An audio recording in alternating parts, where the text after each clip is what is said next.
Jumpin In on Manx Radio. With Howard and Chris Kane. Hello. Good evening. And welcome.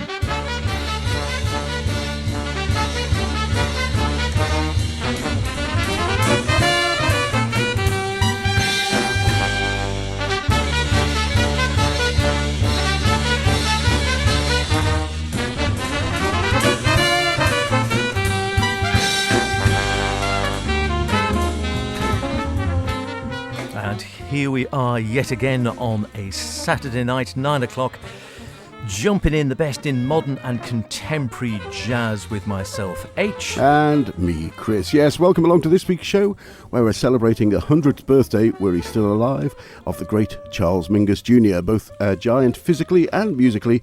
Mingus passed away just aged 56 in 1979, but not before creating the most fantastic catalogue of recordings and compositions, as well as playing with virtually all the big names in stateside jazz over the last century. So, what's fuelled your bass desires this week, H? Oh, you could fill several programmes with the music, couldn't you? Well, you better have a bit of the man himself, of course. So what about some moaning from blues and roots and absolute classics? Paul Motion with a reincarnation of a lovebird, and we might head out for some Mingus Big Band at the Jazz Standard. Yeah, and from me, a spirit, a mood, a little Max, a hat, and to start our celebrations, here's Miss Bliss.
Taken from the 1953 release on his own debut records label, a label Mingus formed with Max Roach to present artists' first releases was the intention, and to give himself some control over his recordings. That was the Charles Mingus Octet with Miss Bliss, Ernie Royal on trumpet, Willie Dennis on trombone, Eddie Kane on alto, Tia Massaro on tenor, Denny Bank on baritone, John Lewis on the piano, Kenny Clark on the drums. What a lineup, and of course Mingus on the bass. Not a bad lineup at all, that, is it? It is Jumpin' In. It's our Charlie Mingus special. 100 years old he would have been, the great man. Sadly, of course, no longer with us. A real character. One of the few jazzers, I think, to have brought out a jazz album with the liner notes written by his psychiatrist. Wonderful. I think that was, I can't remember which album that was now, but yes, I was almost tempted to play something from that. We're going to feature music, obviously. Anyone who's anyone in the modern jazz world will be influenced by Mingus, and we've done Mingus covers. Here's one by Paul Motion, drummer, of course, with Bill Evans, and then wonderful groups on his own right, or in his own right. This was with one of his bands from about 20 odd years back. A fine lineup as well. Don Elias percussion, Steve Swallow bass, Kurt Rosenwinkel guitar, along with Wolfgang Mustbiel on guitar as well. Unusual a lineup there. Chris Potter on tenor and Chris Cheek on tenor as well. An unusual lineup, a great sound. Here's their version of Reincarnation of a Lovebird.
Paul Motion with what he called the Electric Bebop Band, brought out a string of albums on JMT. All great stuff.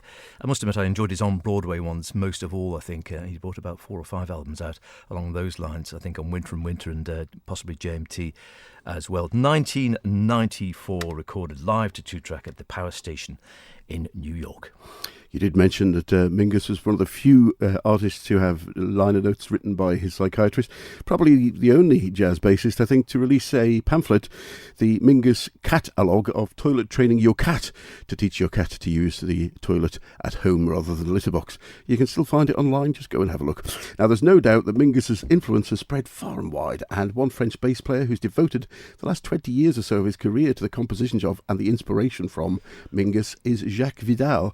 Starting out on the road in his career to music at the age of 17, he studied drums with the great Kenny Clarke, who of course played with Mingus, as we heard on the first track, and he then went on to study bass at the Versailles Conservatory before joining Magma, the progressive French rock band, and he then after that toured with Philly Joe Jones and Pepper Adams and began his fascination with Mingus. From his 2007 album Mingus Spirit, here's the title track.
Great stuff. Mingus spirit there from Jacques Vidal, with a great band made up of Eddie Henderson on trumpet, Eric Barrett on tenor, Daniel Zimmerman on trombone, Frédéric Sylvestre on guitar, and Manuel Rushman on piano, and of course Jacques Vidal on bass. And as I said, he spent the last 20-odd years touring, playing a mixture of his own compositions in honour of and Mingus's music. Look out if you can catch him live. Absolutely. So you're listening to Jumpin' In, the best in modern and contemporary jazz, with Chris and myself, H, and a Mingus special. 100 years yesterday since the birth of the great man, fantastic composer, wonderful bass player, great character from all accounts. Fiery temper as well, but I mean, you know, who doesn't one way or another? And most people who are leaders and in the vanguard of things usually can get a bit fed up when people don't understand what's going on. You might be familiar with the track Moanin', but you'll probably be the one by Bobby Timmons and featured a lot with Art Blakey and the Jazz Messengers. There is another Moanin'. You can take your pick which one you like. They're both equally good, really. Very different as well. This one is by Charlie Mingus from the album Blues and Roots. And you might remember it from a TV advert from a few years back, if memory serves correct.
not The Moanin' by Bobby Timmons, which is a great track in itself, but Moanin' by Charles Mingus. Brilliant stuff indeed.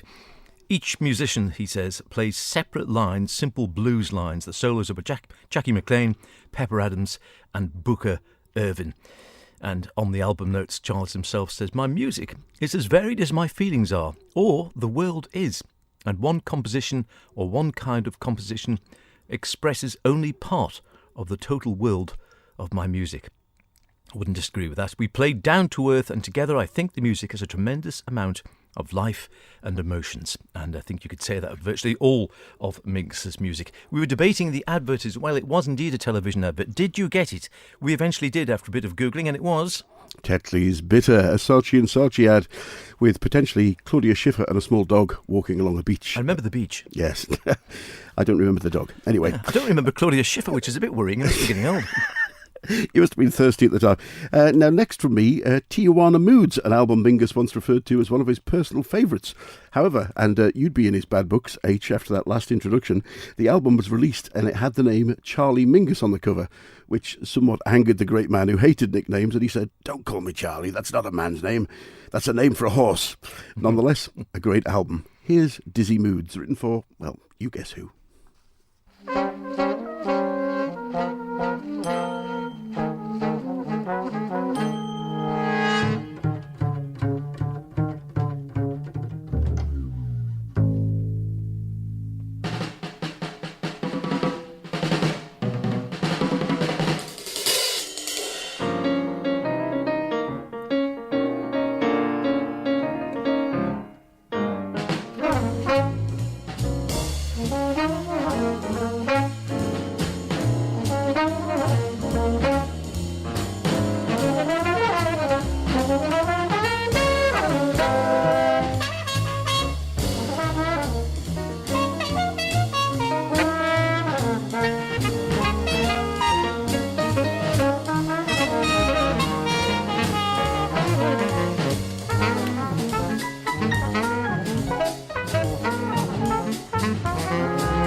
recorded in 1957 but not released until 62. That was Dizzy Moods, taken from Mingus's Tijuana Moods album. Another great sounding band there, with Clarence Shaw on trumpet, Jimmy Nepper on trombone, Shafi Hadi on the tenor, Bill Triglier on piano, and of course the wonderfully mellifluous bass of Charles Mingus. When it was released when it was first released, Downbeat magazine said, Tijuana Moods is the 1957 masterpiece on which Mingus asserts his full control over his long-form chops. No argument from us there. I like the idea of long-form chops, really, whatever they might Sound be. delicious. Fantastic stuff. Yeah, Charlie Mingus and his music we are celebrating. You're doing it again, he'll be after you, know. Oh, well, yeah, he would be after me, yeah, I'd be haunting. The trouble is, of course, you do get Charlie Mingus on his actual albums in cases, although he did prefer to be Charles. And I think, like I said, he would not hold back in informing you, as there are numerous stories of him having something of a temper, and an album where I think a track you've got coming up very shortly famously was meant to be fairly tempestuous at the recording session. Indeed. This one is a band still going as far as I know. They used to have a regular residency at the Jazz Standard in New York. I'm hoping the Jazz Standard was bouncing back. I think it was a victim of COVID, but I did hear tell that it was hopefully coming back again. Fingers crossed we live on. The Mingus Big Band live at the Jazz Standard. Cracking band. Here's their take on Bird Calls.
I don't know who they were, but they're lively birds. One way or another, or Lively Bird, perhaps. Charlie Bird Calls, of course, Mingus's tribute to Charlie Bird Parker, I do believe. One way or another. Mingus Big Band, that was, performing that live at the Jazz Standard. We were just looking, like I said, it definitely closed, unfortunately, due to COVID. It's not 100% clear, and I must admit we haven't been lucky enough to be to New York recently to find out whether it is open again. Hopefully, I'd heard on the grapevine that it was opening again with Blue Smoke upstairs, but we keep our fingers crossed. Indeed we do. Now, moving from one size of band to another, despite a checkered history with Ellington, Mingus, of course, had been sacked from the Duke's band in 1953 following a backstage fight with trombonist Warren Teasel. But he'd always held a great respect for Ellington as a musician. And so it was in 1962 that Mingus was booked for a 2-album deal to record trio sessions with the Duke and drummer Max Roach. Now, it was well known that there were tensions during the sessions, and one report citing Mingus walking out over a disagreement with Roach and Duke persuading him back into the studio. Suffice to say, only one album resulted, and just let's be thankful it did. From Money Jungle, here's a little Max.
This is Mark Elias, saluting Chris and H on Jumpin' In. Wham, bam, back your mouth.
thank all you beautiful people for allowing us to play for you. And thank you for bringing your clap on our recording day. Thank you for recording your The man clap himself, very of much. course. We appreciate you. Charlie Mingus, the lost album from Ronnie Scott's. Not lost anymore. It's being brought out this very day as a 3 LP record store day offering. Wonderful stuff. On Resonance Records, also a 3 CD set and digital download from April the 29th. Fantastic stuff, and it is well worth a listen. And prior to that, with a bit of a Latin feel, showcasing both Max and Mingus, was a Little Max. And if you don't have a copy, be sure to add Money Jungle to your collection. Well, that's about it for this week's Mingus at 100 special. We only just scratched the surface. Mingus was also a great pianist, and indeed, Mingus on piano is worth a listen too. We will leave you with one of the countless versions of perhaps one of his best-known pieces, Goodbye Pork Pie Hat, with a heartfelt dedication to Lester Young that he wrote. This version is from harmonica player Olivier Kier-Urio, who will be one of the main artists at this year's Brussels Jazz Festival, and with him, Ralph Towner. There's no show next week, as we're going to have a fantastic night in at the Guild instead, but we'll see you in a couple of weeks. Bye for now. Get that Guild going. Cheerio.